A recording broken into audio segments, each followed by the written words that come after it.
Hola, bienvenidos a mi canal. Yo soy Alberto Vargas.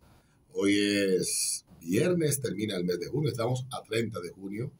Saludos, bienvenidos a los que están ya como cada día, los pocos, los muchos, los tantos que vienen a mis videos y dejan sus comentarios, le dedican tiempo. Gracias a todos. Muy agradecido estoy del gesto.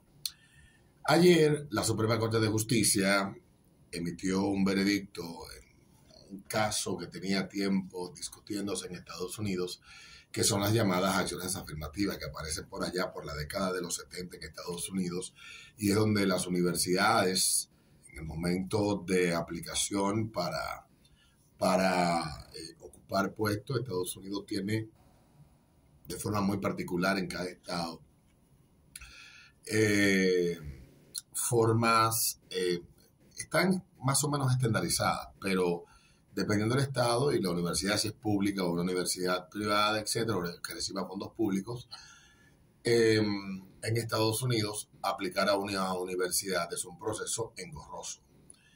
Y estudiar en la universidad también es bastante caro. Se habla mucho en Estados Unidos del tema de los préstamos, etcétera. En Estados Unidos se entiende, y yo entiendo igual que ellos, que el tema de la educación superior es un tema de responsabilidad individual. Si usted quiere estudiar, usted debe de asumir las responsabilidades de la carrera que usted va a estudiar. El Estado no tiene usted ni que regalarle dinero, ni tiene que financiarle nada. En países como República Dominicana, la educación superior tiene un altísimo subsidio por parte del Estado en la Universidad Autónoma de Santo Domingo. Y bueno, en otros casos hay padres que ahorran, y es lo que también se estila en Estados Unidos, padres que ahorran y pagan universidades privadas a sus hijos. Pero la responsabilidad de la educación recae sobre el individuo. No podemos pretender que el Estado nos dé todo.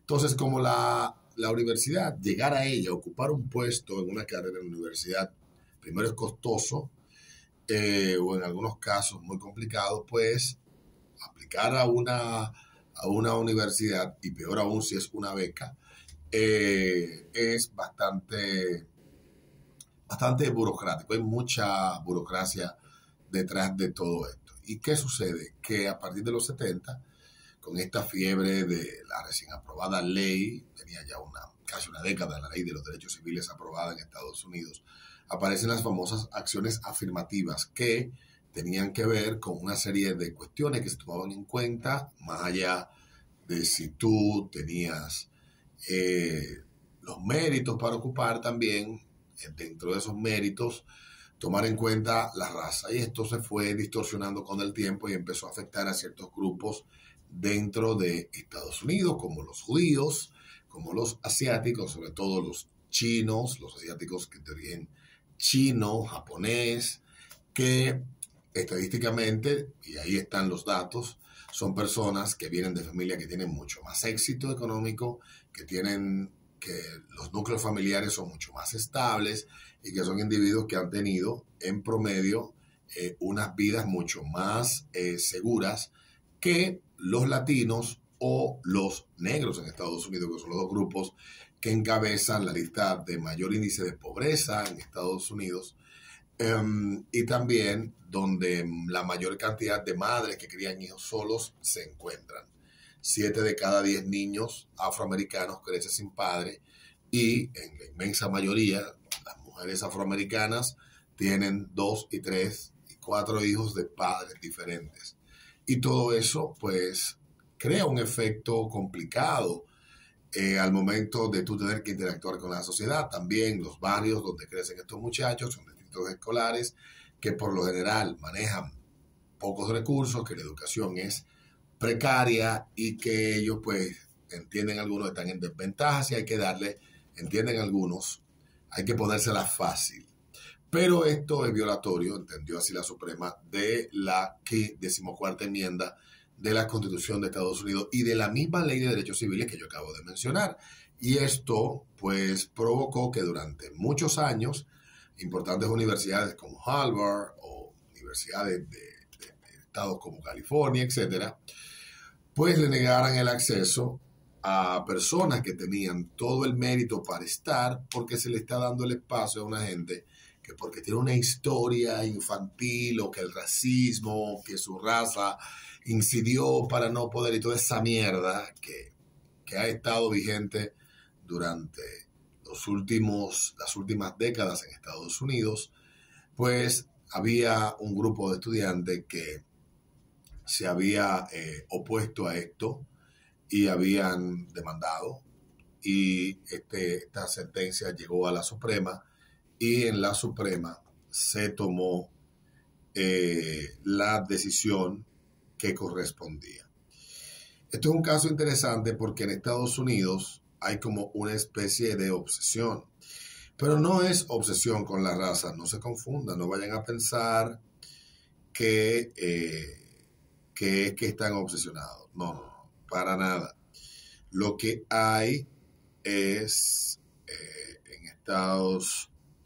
en Estados Unidos es una historia complicada detrás de los negros, de los grupos étnicos y de las minorías, porque Estados Unidos tiene una historia muy complicada con la cual lidiar.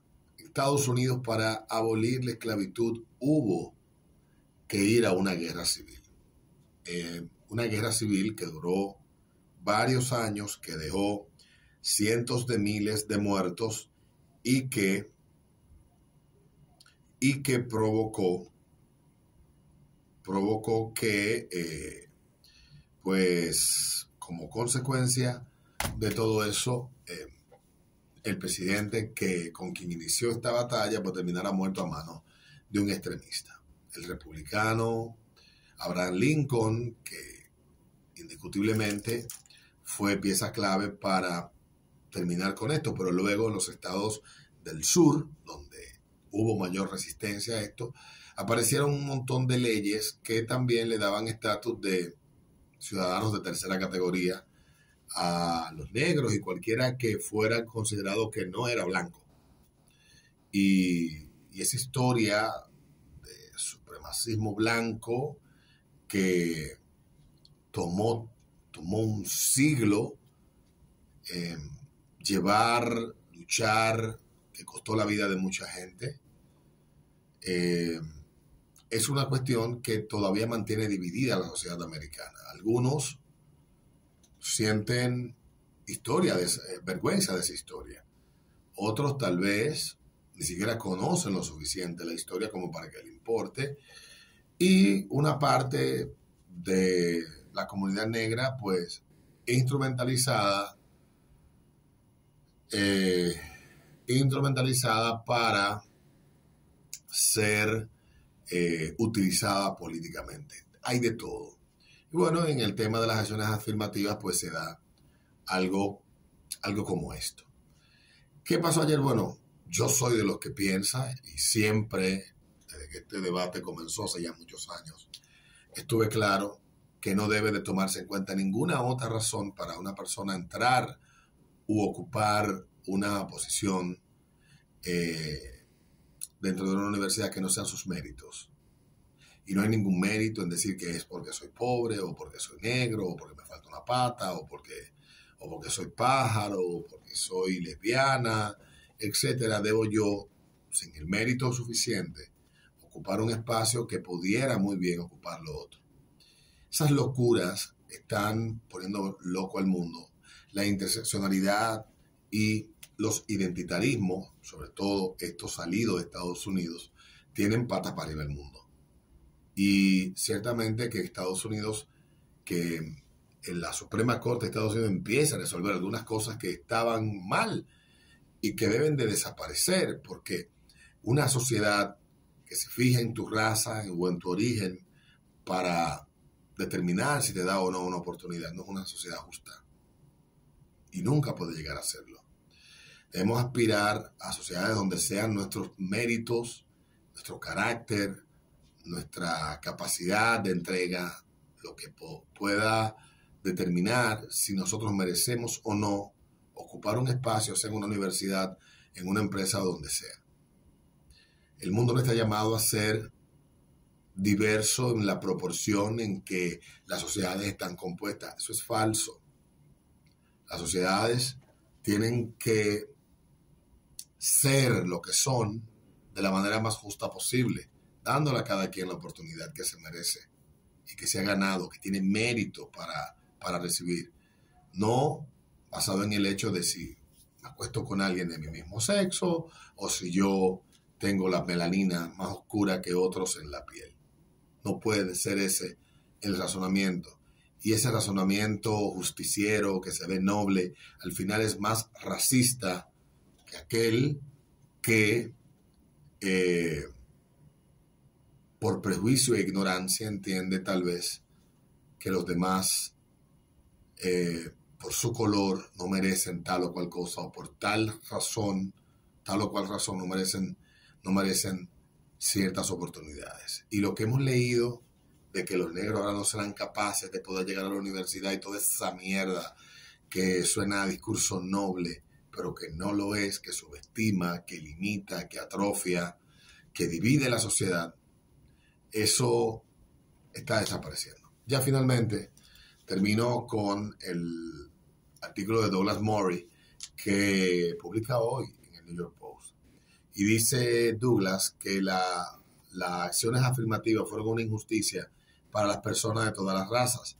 No es la primera vez que la Corte Suprema lanza una bomba, ni siquiera la primera vez en el último año. Pero el juicio del jueves sobre la acción afirmativa es un bombazo seguro. Unos que están listos para detonar bajo el establecimiento educativo de esta nación, y ya era hora también. El caso se remonta a casi una década, momentos en el 2014 cuando un grupo de estudiantes asiáticos estadounidenses iniciaron una demanda contra la Universidad de Harvard. Los estudiantes habían sido rechazados por la universidad a pesar de tener las mejores calificaciones posibles. Es más, los reclamantes señalaron que el número de estadounidenses de origen asiático en Harvard era similar cada año, a pesar de que aumentaban los números de estadounidenses de origen asiático. En otras palabras, parecía sospechosamente que la universidad tenía un sistema de cuotas. Harvard, por supuesto, hizo todo lo posible por negar estas afirmaciones. Desafortunadamente, esas afirmaciones que todos podían ver que eran ciertas. Harvard, como la mayoría de las otras instituciones educativas de este país, estaban tratando desesperadamente de aumentar las cuotas de ciertos estudiantes, en particular los estadounidenses negros. Al hacerlo, inevitablemente tenían que discriminar a los estudiantes que tenían rendimiento superior, y mientras que otro grupo también tiene un desempeño superior, el caso estadounidense de origen asiático, Harvard fue tan claro que casi innegable. Sin embargo, Harvard trató de negarlo y luchó como cualquier cosa para que no se revelaran sus criterios de selección. La universidad afirmó que tales criterios constituían sus secretos comerciales. Tenían razón, pero salieron igual. Una revelación fue que Harvard rutinariamente calificaba a los asiáticos estadounidenses, a quienes ni siquiera había invitado a una entrevista sobre cosas como rasgos de carácter. Al marcarlo de tal manera, Harvard podría descartar la aplicación por no estar a la altura. El solicitante simplemente había sido juzgado racialmente con criterios claramente racistas por una institución que dice actuar en nombre del antirracismo. A lo largo de una década, el caso terminó en la Corte Suprema que ayer emitió un veredicto. En una sentencia 6-3, la Corte dijo que las universidades como Harvard violan la cláusula de protección igualitaria de la enmienda 14. Como escribió el presidente del tribunal, Roberts, en su dictamen decisivo, el estudiante debe ser tratado en función de sus experiencias como individuo, no en función de su raza. Muchas universidades han hecho durante demasiado tiempo justo lo contrario, y al hacerlo han concluido erróneamente que la piedra de toque de la identidad de un individuo no son los desafíos superados, las habilidades desarrolladas o las lecciones aprendidas, sino el color de su piel. Nuestra historia constitucional no tolera esa elección, escribió el juez Roberts. Es difícil exagerar cuán sísmico es este juicio. No solo Harvard, sino casi todas las universidades del país han estado involucradas en actividades inconstitucionales durante años. Y no solo las universidades, basta pensar los numerosos sectores de la vida estadounidense que han seguido los mismos criterios y prioridades que las universidades. Cuando era alcalde, Bill de Blasio intentó un cambio de imagen radical de los programas de escuelas especializadas de la ciudad de Nueva York para ajustarse precisamente a esas líneas raciales. Empresas públicas y privadas han hecho lo mismo. Las empresas más progresistas de Estados Unidos como Google y Facebook se han involucrado en las mismas actividades que Harvard. En lugar de enfocarse únicamente en el mérito, todo en este país terminó siendo sobre la identidad de la persona, no sobre sus competencias. Por lo tanto, es apropiado que uno de los jueces que no estuvo de acuerdo con esta sentencia fuera el miembro más reciente del tribunal, Ketanji Brown Jackson. No estuvo de acuerdo con los otros jueces, especialmente con el juez Clarence Thomas, en un lenguaje inusualmente fuerte. Y aunque puede que no sea bueno señalar esto, sin embargo es necesario decir aquí una verdad casera. Hay una razón por el que la juez podría oponerse a la idea de actitudes daltónicas en Estados Unidos, porque el hecho es que está donde está hoy por su sexo y por su color de piel. Cuando el presidente Biden tuvo la oportunidad de nombrar a un nuevo juez de la Suprema Corte de Justicia, anunció inmediato que quería nombrar a una mujer negra para la Corte. No dijo que quería nombrar al mejor juez posible, ya sea blanco, negro, asiático, hombre, mujer o cualquier otra cosa. Especialmente dijo que quería una mujer negra, y así como que Ketanji Brown Jackson llegó donde ella está hoy. En otras palabras, ella es una beneficiaria de la idea de que ha prevalecido en las últimas décadas en Estados Unidos, que es la priorización de la carrera por encima de todo. Que es la priorización de la raza por encima de todo. Es una ideología que ha causado un profundo daño a la capacidad de este país para obtener logros y ya su posición en el mundo. La mayoría de los demás países, en particular nuestros rivales, no están involucrados en estos actos de autolesión. Están comprometidos a ser lo más competitivos posibles en el escenario mundial. Solo Estados Unidos en esta generación ha liderado el camino en obsesionarse con las características personales de los individuos. Solo este país ha decidido priorizar todo menos la excelencia. En el proceso hemos cometido una injusticia con personas de todas las razas. Hemos hecho una injusticia con los innumerables estudiantes cuyas carreras se han retrasado porque son de razas equivocadas. Y hemos hecho un flaco favor a aquellos estudiantes considerados de la carrera de la raza correcta. ¿Cómo le han hecho un flaco favor a los estudiantes negros y los estudiantes prioritarios? Porque nuestras instituciones han sugerido que quizás no estén allí por sus competencias, sino por el color de su piel. En algunos casos este será el caso, y muchos otros no será, pero habrán puesto una duda sobre el corazón de las personas que permanecerá como un cáncer. La Corte Suprema ha tenido sentido. El racismo de los antirracistas ha sido expuesto por lo que es inconstitucional y antiestadounidense. Las lecciones que deben extraerse de este juicio deberían desgarrar como una marea a través de este país y sus instituciones. Ya era hora. Ahí está. Tal vez para los que no entienden, con el artículo de Douglas Murray pueden hacerse una idea. Totalmente de acuerdo con lo que él plantea. Ha sido la historia de este caso y ha sido la historia de estas decisiones que se han tomado en Estados Unidos, en las universidades, en las admisiones, en las empresas para otorgar empleos, en las pantallas, en las películas. Este sistema de cuota tiene harto al mundo y es absurdo. Y Estados Unidos debería ya de parar con esta maldita obsesión. Nos vemos en un próximo video.